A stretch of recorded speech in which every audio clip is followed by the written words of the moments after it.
Hi, everyone. Thanks for joining us.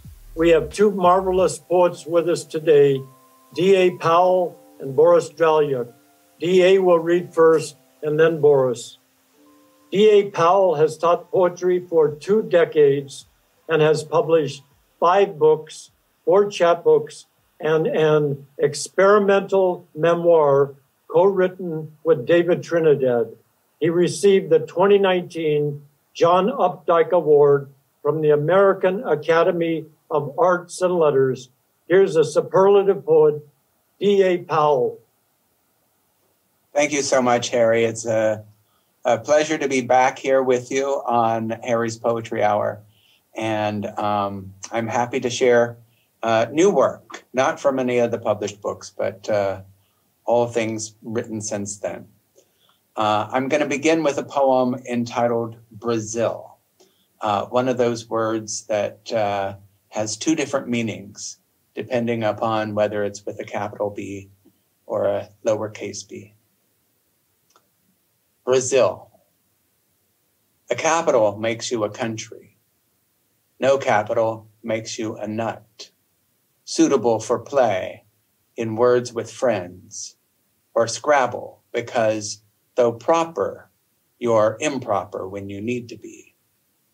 There's a zillion reasons to love a Brazilian, inside each Eurico, a cluster of Brazils. Who knows how many that is? Perhaps a bazillion? Who am I to tell you how ravishing you are? You have the longest coast I've washed up on so far. The next poem, since it is Pride Month, I have been super critical of the mass consumerism of queer LGBT pride events. This was written a few years ago, but I think it's still appropriate. It's called The End of the Pride Parade. I went to the parade and watched people wave at Wells Fargo. I watched them wave at Harvey Milk, now more than 30 years dead, and lift up their phones. Look at me with a drag queen, they'll scream at their kids one day. Love has been sponsored into law, but a lot of you didn't vote for it. I did not come for the free t-shirt. I came for the free condoms that'll sit in my hope chest like a bill that keeps getting tabled in Congress. Where is the fuck brigade? I went to the dick parade. It was the same as this, but I didn't get a lei from the US Bank. There was no Chipotle float, Omo Estas, with a giant foil-wrapped cylinder representing the burrito of equality. Folks are cheering in the streets for Walmart, whose workers have shown up pushing unironic shopping carts. After them comes Dignity Health and Yahoo Orlando Strong, then Macy's and the Berkeley Free Clinic. Someone ran off with our dildo and turned it into a marketing tool. Bring back the street hose, baby. Don't step in the vomit.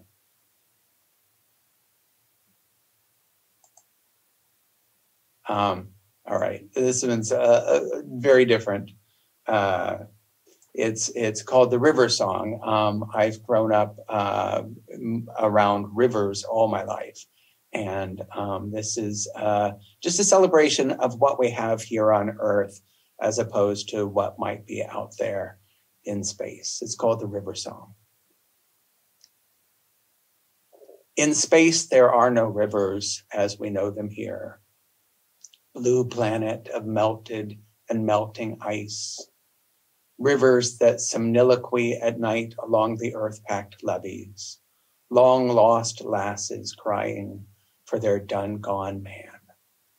Or other more practical reasons. Rivers that gargle under wooden bridges, built like George Washington's teeth, close together and unsmiling. Rivers as Langston knew them, birth waters, cradles, crescents of creation. Or as in Ovid, transformation, laurel ringed and cypress filtered silt of reclamation. Upon thy banks I wept the night you went down river in my dreams and disappeared to the waking world. Rivers that make borders and lines between states, solid and liquid lines, the spaces in between where we cross, our bodies stroking against the flow. I took you under in the moonlight and we were gone in the surge and spurt, the little trickle at the end. My life, rivers tentacled and wrapped around a sailor's arm, rope burned, tattooed, covering up names he'd rather lose. Rivers feeding catfish along the bottom, bass and crappies and arachnine crays. Lucid dreams of ancient laws come down from the mountains, swift and sympathetic lightning striking, trout and brilliant minnow shattering. Dispersing earth with each tendril, rivers none of which are on Venus, or the wizened moon we couple under, along these unsettled mosaic shores.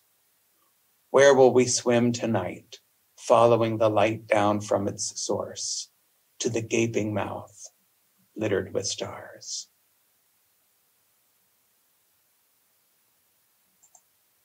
I happened to catch the moon last night in the midst of the fog, and it still takes my breath away every time. This is a poem. I've been working on a series of poems that are backstage poems, backstage with various actresses. And this one's called Backstage with Karen Black. If you know Karen Black, you will appreciate this. Backstage with Karen Black. She swept in, slept in. The curlers she slept in swept under a tablecloth of a scarf of lavender and lime. A FedEx package arrived. Just bills, she laughed, no checks. The hotel bill was paid at least. This was the Vertigo Hotel as it's known now, though then it was the York, renamed Vertigo later on in honor of the movie that was filmed there. She worked with Hitch and loved the association. She said her favorite role was Psycho, a film she hadn't even been in.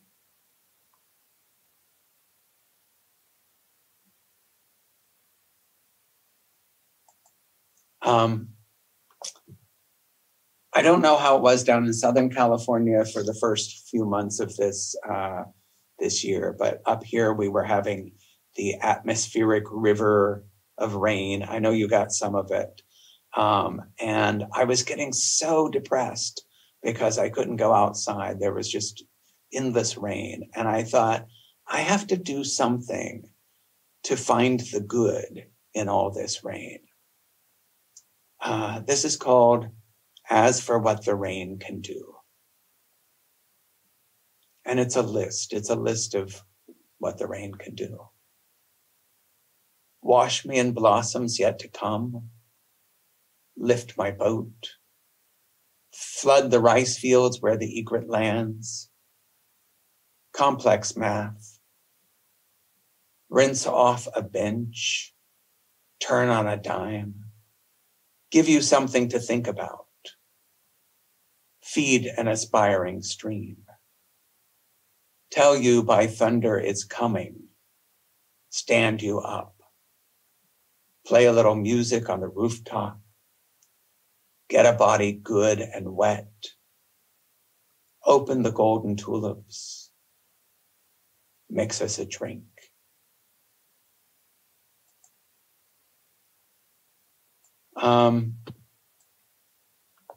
This poem was written as a commission for the Museum of Art in Iowa City. They lost the museum about 10 years ago to flood. and had to rebuild it. So in the meantime, the permanent collection was all sort of locked up where no one could see it.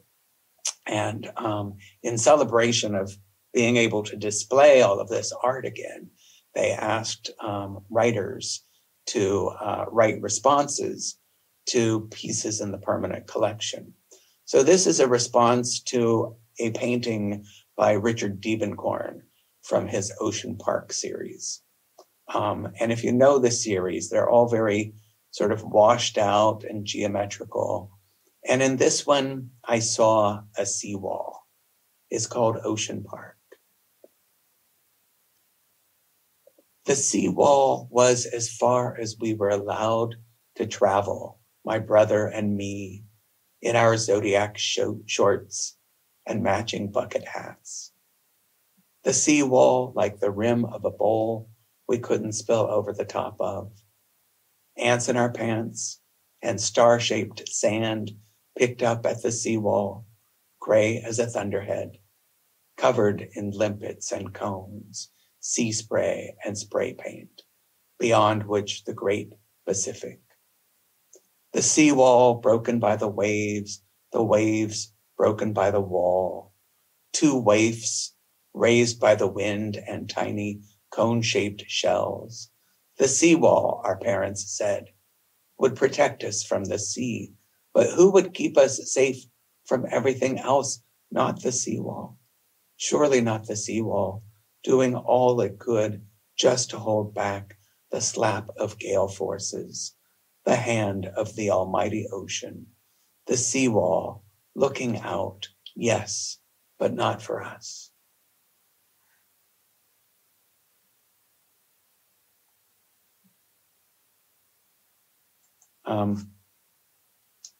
Okay, this poem is called Trigger Warning, which makes you think that maybe there's a trigger warning.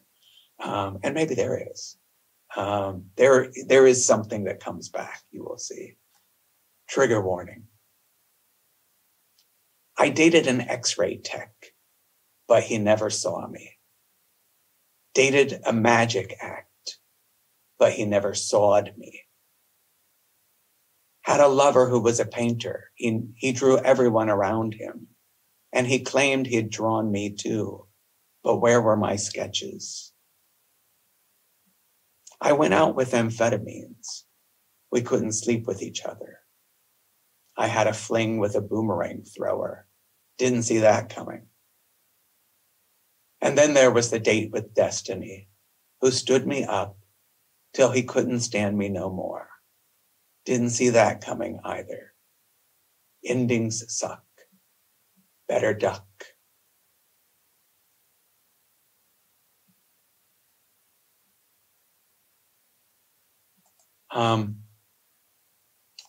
This poem is a reinvention of 3 haiku by Basho.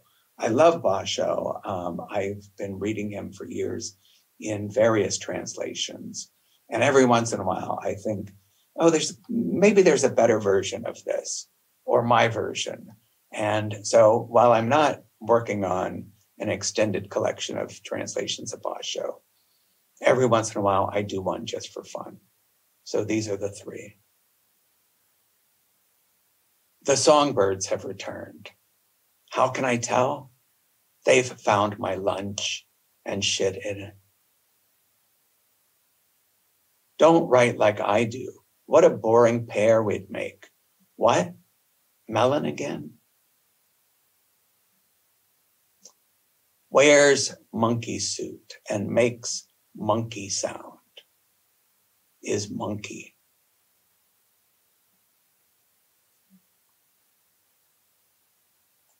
And I'm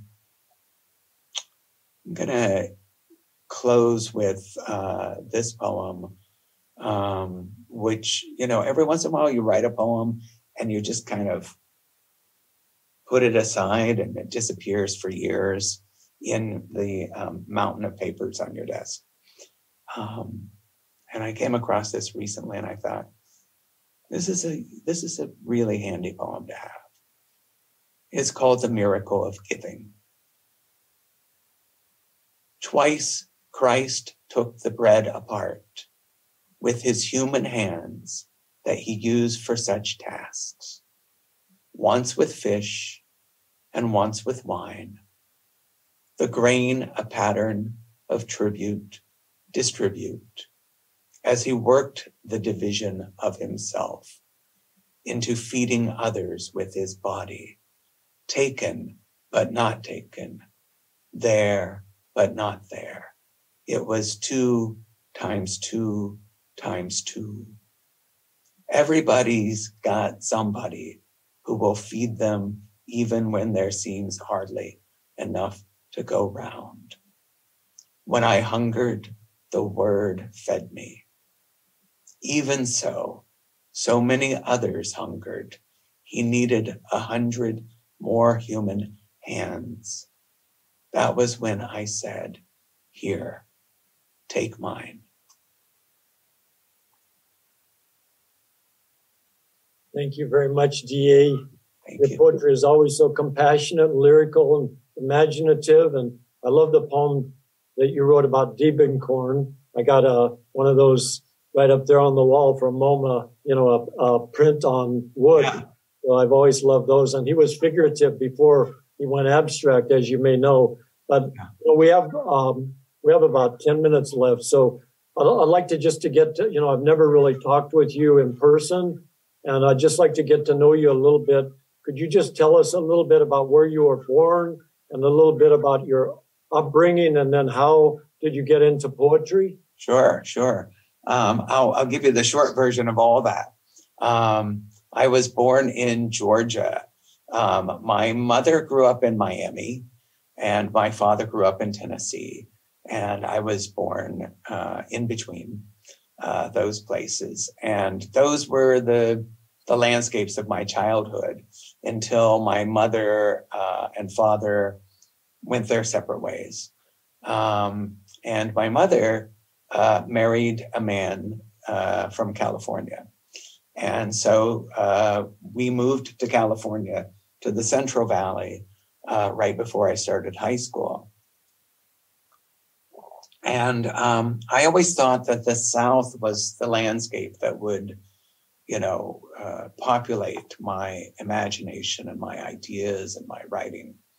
And I always sort of hated the Central Valley of California. But what I discovered with time is that it really was the place that fed my imagination and my transition from childhood to adulthood. So I've lived in California now most of my life, with a few exceptions. And my last book, Useless Landscape or a Guide for Boys, is set entirely in the Central Valley of California, from Bakersfield up to Redding. I was influenced by a movie that I saw at the Harvard Film Archive when I was living in Boston. The film was called El Valley Centro, and it's a minimalist film. What the filmmaker did was he took a stationary camera and set it in a place, a vantage place, where it would just film with no music, no voiceover, nothing to explain the surroundings. So you get an intersection in Modesto, you get a levee in Stockton, you get tumbleweeds in Bakersfield. And I think I was so enamored of that idea of, trying to remove the subjectivity as much as possible and letting the landscape do the work. Obviously, in poetry, we're fond of subjectivity. I mean, because so much of poetry is about the emotional lives that we lead on this earth and all of the things that touch us and affect us. And I didn't want to leave that out, but I didn't want it to be the center point. And so those kinds of inspirations. I love looking at films. Lately, since the pandemic began, I have been obsessively watching old movies because I always felt like I've seen all the old movies, right? But no, there are so many that you just discover that you think, how the hell did this movie even get made? Norma Shearer has recently become a huge obsession with me. I watched a movie with her the other night, A Free Soul, and Lionel Barrymore plays her father. He's a lawyer, a kind of progressive guy, and he lets her just sort of grow up as she wants. And so she is a free soul, which is what gets her in trouble. But I was reminded of how, like, when my brother and I were kids, like that seawall, we really had no barriers except for natural barriers. We were allowed to just wander everywhere. We could ride our bicycles wherever we wanted. In Florida, we lived on an island, so the island was our limitation. But even so, sometimes we would go across the causeway to the next island where they were filming Flipper. So of course we wanted to go see Flipper. But in the Central Valley, we would go through orchards and grasslands. And our parents never really, it was like, leave a note on the refrigerator and say what time you're going to be home, and leave a telephone number, if there is one, where you can be found in case of emergency. And I think that nowadays, people helicopter parent so much, kids are so helmeted and so protected that I think they don't take what I heard a doctor refer to recently as reasonable risk, is like, you have to fall sometimes. You have to scrape your knees sometimes. And I worry that we're living in a world where people are so protected that then when they do encounter rejection or failure, they feel like, someone has stabbed them in the heart. And I'm like, no, I fell down 1,000,000 times when I was a child. I'm still here. You mentioned movies. I know you love movies. I remember you sent me, after we did the last show, you sent me the shooting script of Potemkin, which is just, it's poetry itself. Yeah. What are your, if you could do it without going into too much detail, what are your top 10 movies of all time? Top 10 movies of all time. Nashville by Altman. I love how he manages the unmanageableness of it, the chaotic, and sort of sculpts it down to this fascinating study of 24 characters. I love Casablanca. It's a movie that every time I see it, I have an emotional reaction. I don't tire of that movie at all. Playtime by Jacques Tati. Again, a movie that uses the full field of the cinema. Every little part of that screen has something. And again, it's like not a lot has to be happening on the screen to make it fascinating. Tati finds this way to use sound and vision so that we're just obsessed with someone's footsteps as they walk through a room. I discovered a archaic little movie a few years ago. Harry, you probably know this one. 13 Women.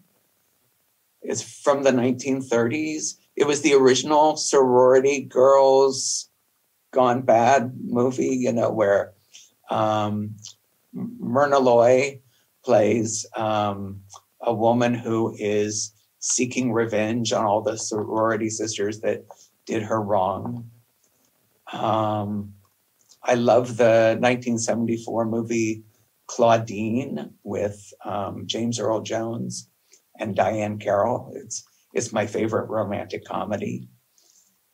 She's a mother on welfare and he's a garbage man, and they fall in love, and she's constantly being policed and harassed by the welfare folks who, you know, if she has a man in the house, they want him to be paying, you know, to make up for her benefits. I love big splashing musicals, so I would have to say Esther Williams, Easy to Love, which is the one where she's on water skis. It was her first time on water skis, and it's that big Busby Berkeley number with, you know, probably 20 boats pulling 100 skiers. Again, it's the Florida, you know, the Florida connection. How many was that? 7? 7. Okay. After Hours by Martin Scorsese.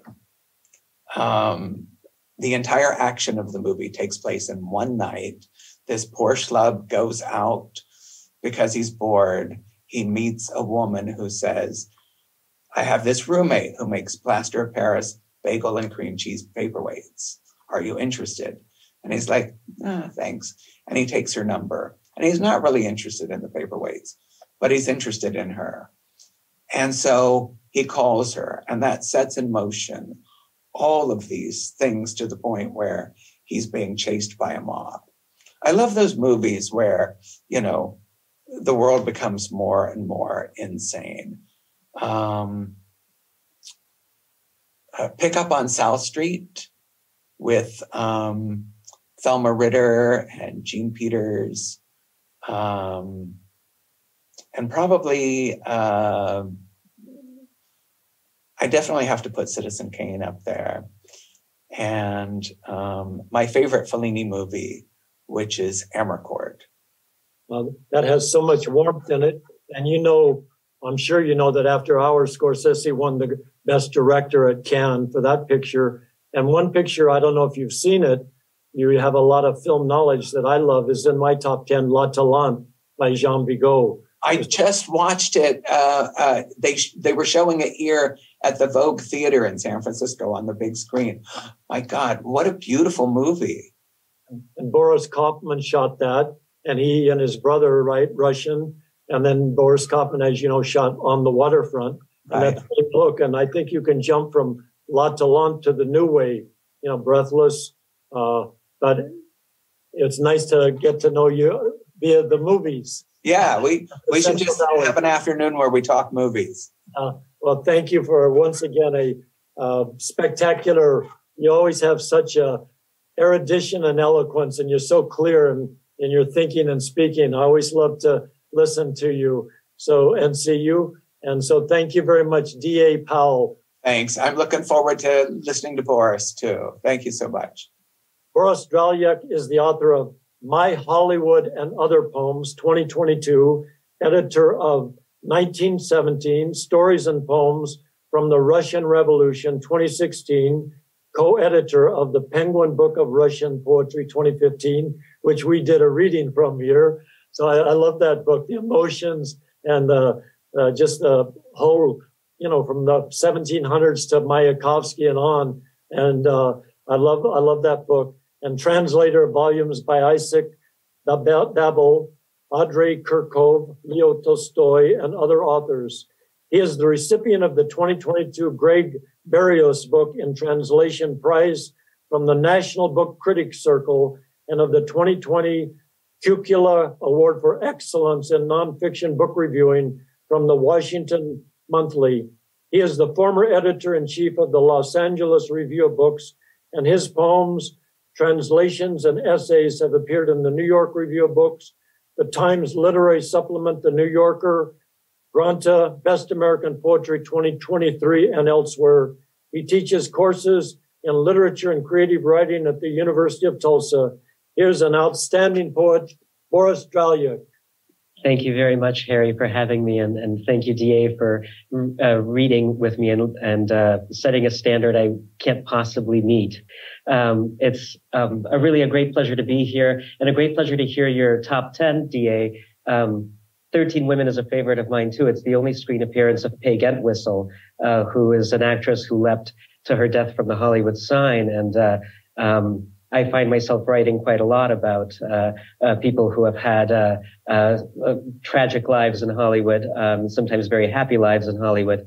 In fact, I can't get very far from Hollywood in my own poems. So I think I'll begin with a relatively new poem, which is an elegy for a mountain lion, for a puma, and it's makes reference to a certain era of Hollywood films to which 13 Women belong. I'm sure that all of you have heard of P-22, who was catastrophically injured, a mountain lion who lived in Griffith Park, not far from the Hollywood sign, was catastrophically injured and had to be put to death.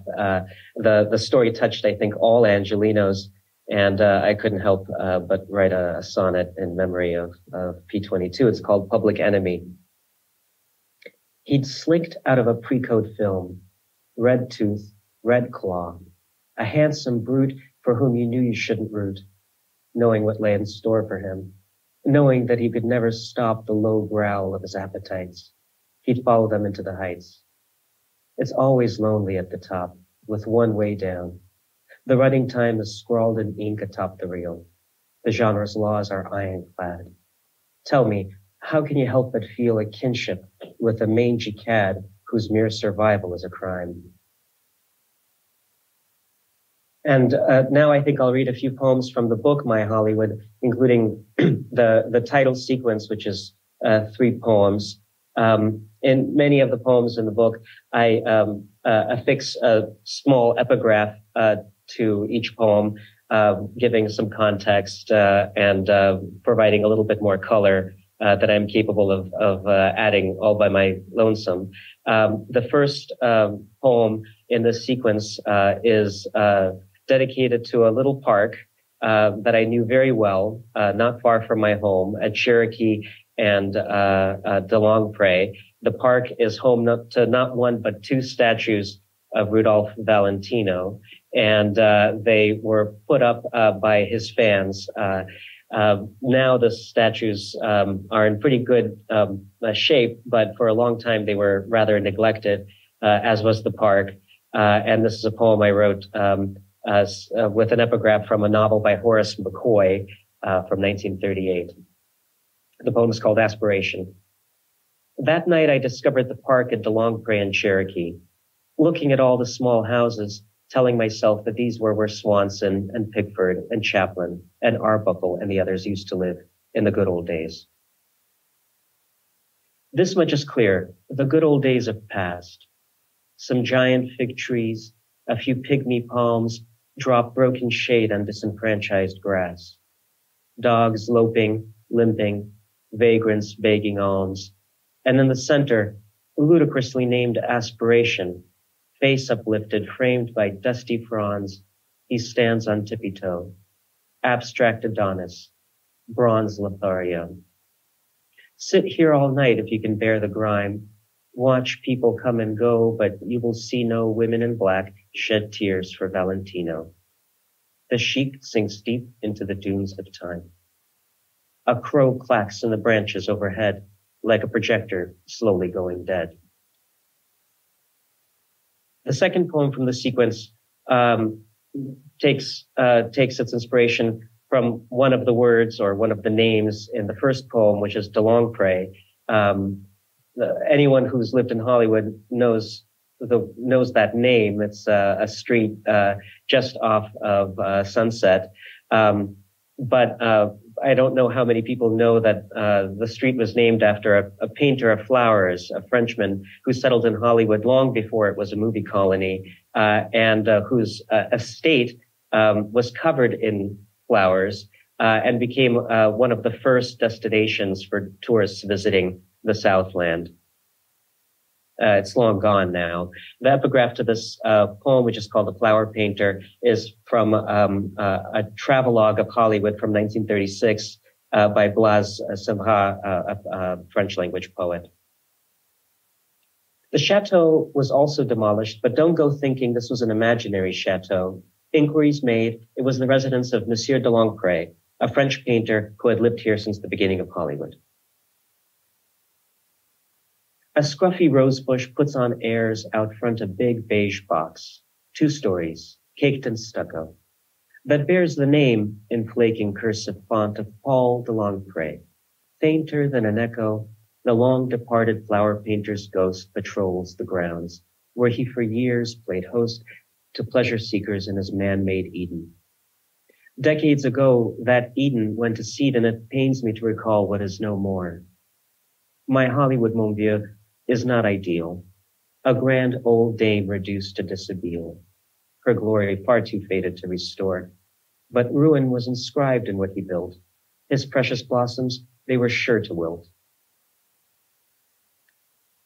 The last poem in this sequence brings the story a little bit closer to home, in the sense that I myself am an emigre who grew up in Los Angeles, an emigre from Ukraine. In that, I am part of a grand tradition, one of the first great film stars, although her reign was rather short, to make a big splash in Hollywood, was Alla Nazimova, who was born in Crimea, currently occupied by Russia, in Yalta, and who became a star of the stage in Imperial Russia, then a star of the stage in the United States, and eventually a star of the screen in Hollywood, and built a beautiful estate at what is now Crescent Heights and Sunset, which she called the Garden of Allah.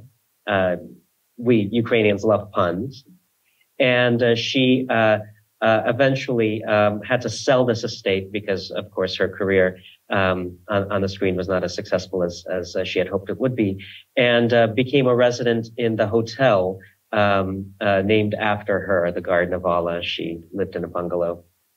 The hotel itself was eventually demolished, and now there's a parking lot in that location and a bank. The poem is called The Garden of Allah, and the epigraph is from the Los Angeles Mirror News in 1959. The Garden of Allah Hotel, playground of the movie stars during the 20s and 30s, will be torn down to make way for a new commercial and business center. The hotel originally was the home of Alla Nazimova, late stage and screen star. And now I watch another era fade. Cyrillic letters scraped from shuttered storefronts, tar-crusted bread, stale fish, stiff marmalade sits sulking on the shelves. Unchosen orphans in what were once the bustling little shops of Russian Hollywood. Hardly a soul now stops to thumb the plums, frown at the pencil prices. The neighborhood is lurching towards crisis, all in slow motion. Rents climb out of reach for emigres. There's nothing new in this. Think of Nazimova and of her short-lived bliss beside her pool, her private Black Sea beach. She died a tenant in a bungalow of a hotel raised 60 years ago. Since we came to this point in the story, the Hollywood of Russian speakers of my own era, I think I'll read a poem called Bargain Circus, which is dedicated to another establishment that is gone, but was never quite as glorious as the Garden of Allah. It was a bargain shop, themed like a circus, that drew quite a few emigres of my generation and of my parents' generation. It offered everything that a new American could possibly want at real bargain prices. And so this is my homage to this establishment that we all miss. It's now a 99-cent store. Bargain Circus. Clown prince of bargain shops, those penny ante Xanadu's that take up half a block, was the La Brea Circus. Huge barn chock full of overstock, a poor man's horn of plenty, where we, though broke as sparrows like canaries, flitted about, whistled with disbelief and deals, no steals that would abash a thief, big pence for nickels, dollar dictionaries. I wore my Webster's out, clumsily wooing the tongue in which I sing this dime store's praise. But they're worn too, my memories of those days, like VHS tapes, after years of viewing and spooling backwards to the sweetest spot. Oh yes, that was another thing we bought, a plastic sports car VHS rewinder. So obsolete, so perfectly designed for its vanished purpose, like a streamlined hearse, inexorably heading in reverse. The next poem is what was written during the pandemic. A fairly significant part of the book was composed during the pandemic. It was a good time to sit and think for some of us, and a terrible time for all of us, of course. I noticed that in my neighborhood, developers were using the pandemic as a kind of cover.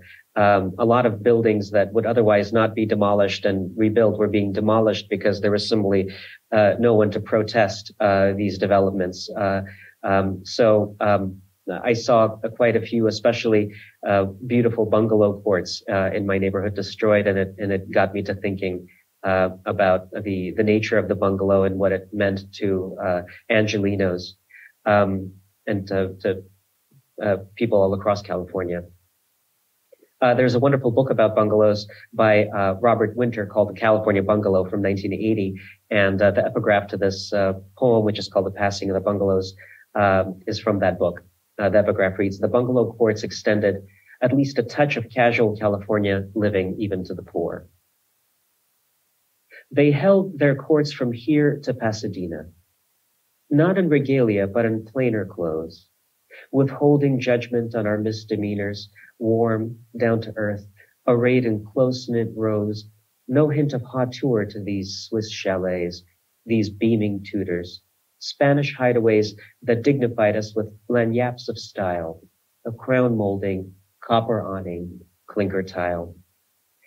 Fair bungalows, now your dominion comes to closure.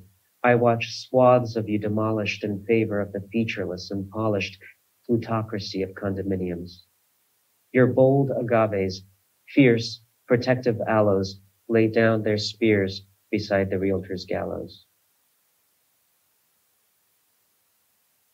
And the next poem is dedicated to another form of California living, which is much more maligned, much more frequently maligned than the bungalow, the dingbat apartment building. It's where I happened to spend most of my childhood. And I really dislike even the term dingbat, as this poem will make clear.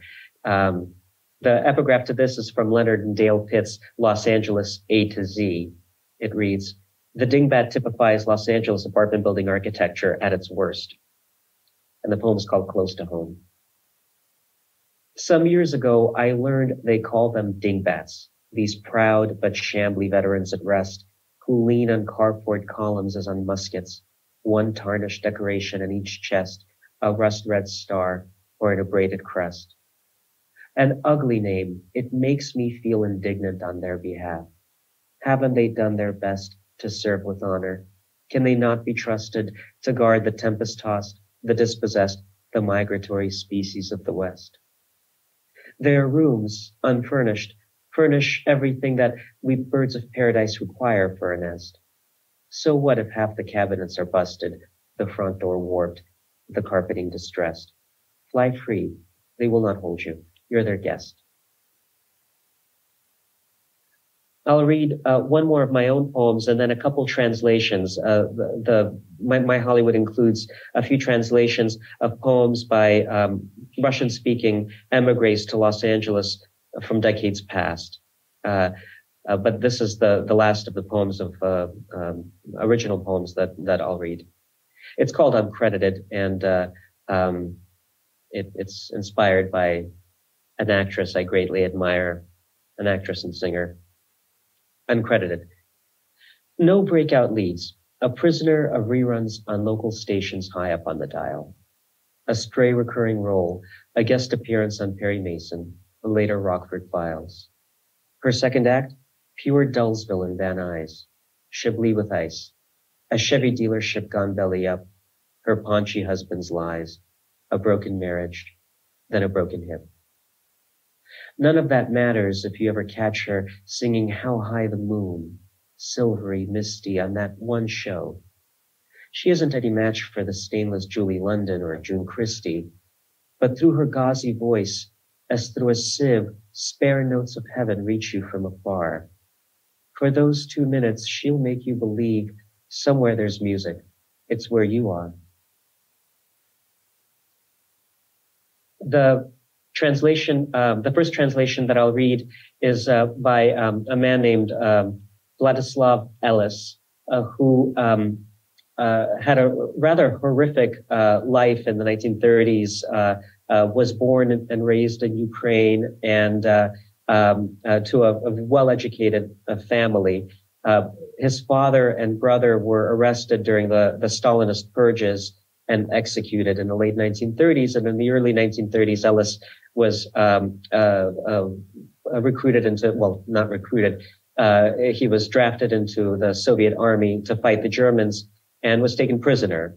Once taken prisoner, it was discovered that he was an engineer himself by the Germans, and they put him to work on their railroads.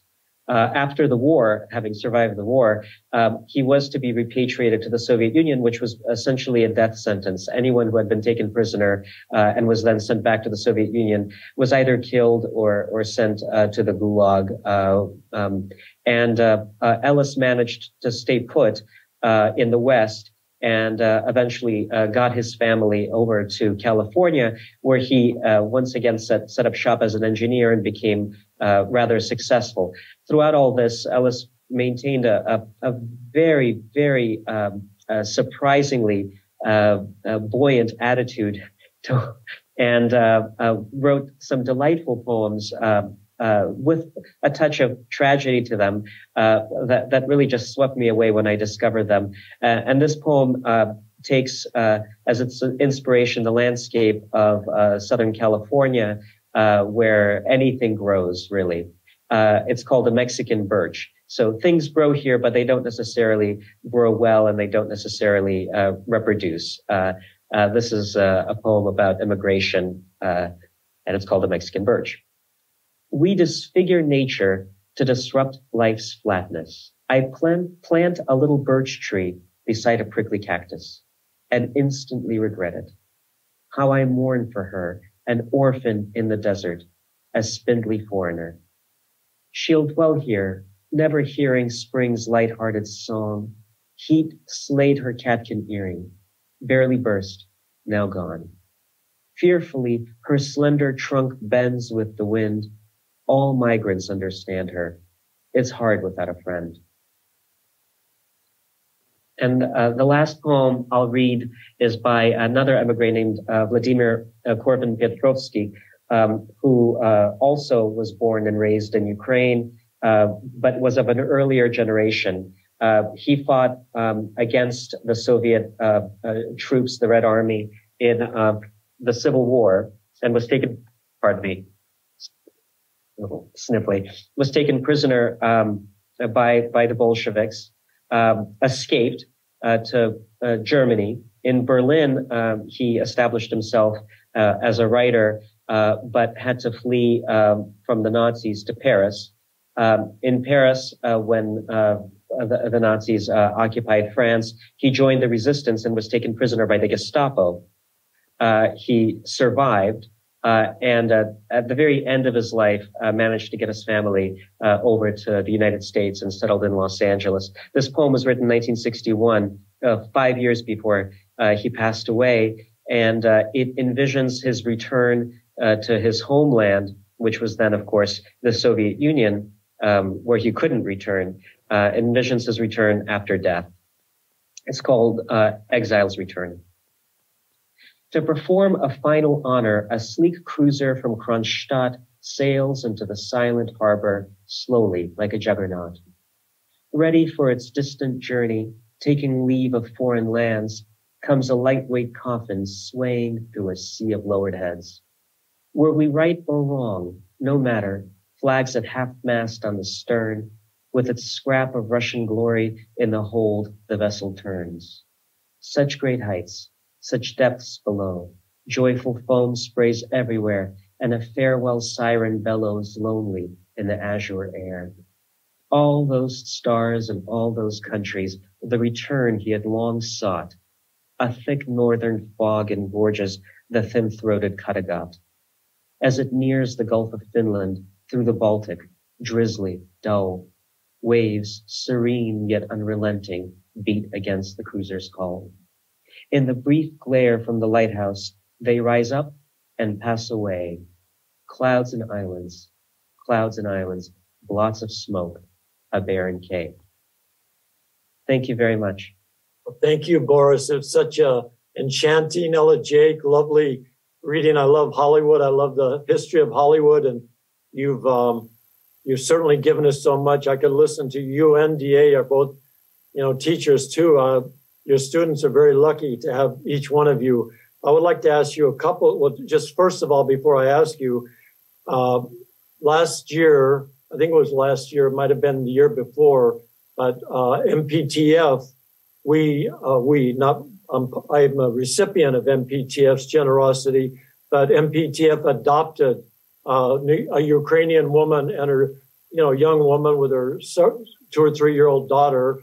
They were on the East Coast, and they live in a cottage, and then her husband joined them. So I'm real grateful that MPTF stepped out to do that. And where did you live? Specifically when you talking about where you lived in Hollywood, when you were talking about the apartments, what part did you live in LA? Well, right in the heart of Hollywood. I lived on Gardner, off of Sunset, and on Norton and Genesee. Those were the two places where I spent most of my youth. Oh, that's Hollywood. That's Hollywood right there. Yeah. And we could talk more about your poetry, which I love, in your translations. And there's also a gentleness in your reading, not only your erudition and your love of landscape. Also, since I asked DA this question, I'll give you a chance. We have 4 minutes left. What are your top 10 movies of all time? Oh, it's very, very hard for me to list the top 10, but I would say that there is some overlap with DA. Certainly, Citizen Kane is I can't go without Citizen Kane or Casablanca. But I would also add The Third Man. I think that The Third Man is perhaps the most atmospheric and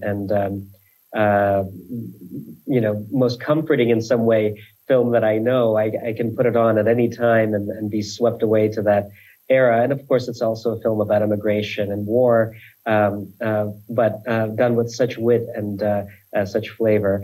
And of course, that zither, who can live without that zither music in The Third Man. I would say that of the films about Los Angeles or that capture Los Angeles best, I'd have to put Straight Time in my top 10 with Dustin Hoffman. I don't know of another film that captures the light of my particular neighborhood as well as that film. The cinematography is just phenomenal.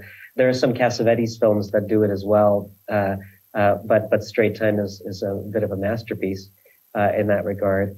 And my mind is reeling with the films that I love. Top 10 lists are very hard for me. Well, I know you love movies. Where did you grow up? I mean, what age did you come to LA, or maybe you were already born here? Where did you grow up? Where were you born and grew up? Where did you go to school? I was born in Odessa, Ukraine, and this was in 1982, and we moved in 1991. So I was 8, turning 9, right the final days of Soviet rule, and we were granted refugee status and flew out on Pan Am. And within months, there was no more Soviet Union and there was no more Pan Am. So we must have been very bad luck. we settled in Hollywood. Our first apartment was on Franklin. On Franklin. First apartment was on Franklin, near La Cienega. So right at the mouth of Hollywood Boulevard, right at the mouth of the Walk of Fame. And we then moved on to Gardner. I went to Gardner Street Elementary, then Fairfax High, and my roots are deep in that neighborhood. Well, it's been a pleasure to have both of you on the show. Both of you are fabulous. And I just want to thank you once again for your brilliant readings. And here's our director of MPTF Studios, Jennifer Clymer, to take us home. I loved this show so much. And I lived right by where the Garden of Allah used to be. And I read about it and walked to that corner and was just like, oh, they put up a parking lot. Yeah, Jody Mitchell said it all. Yeah. So before we let you guys go, I have to turn to Harry one more time. What's on tap for next week, Harry? Next week, we have James Cushing, poet, scholar, and his daughter Iris Cushing, poet, scholar, to be with us, which is a rare, I don't know if they've ever read together, but that will be wonderful. And just to get back to the Garden of Allah, I lived on Havenhurst between Fountain and Norton. And my bank was right there, the Great Western Bank one there. So thank you both. It's a deep pleasure. Thank you, Harry. Thank you, Harry. Jennifer. Thank you, Jennifer. And thank you, DA. Boris, thank you. Oh, it was wonderful.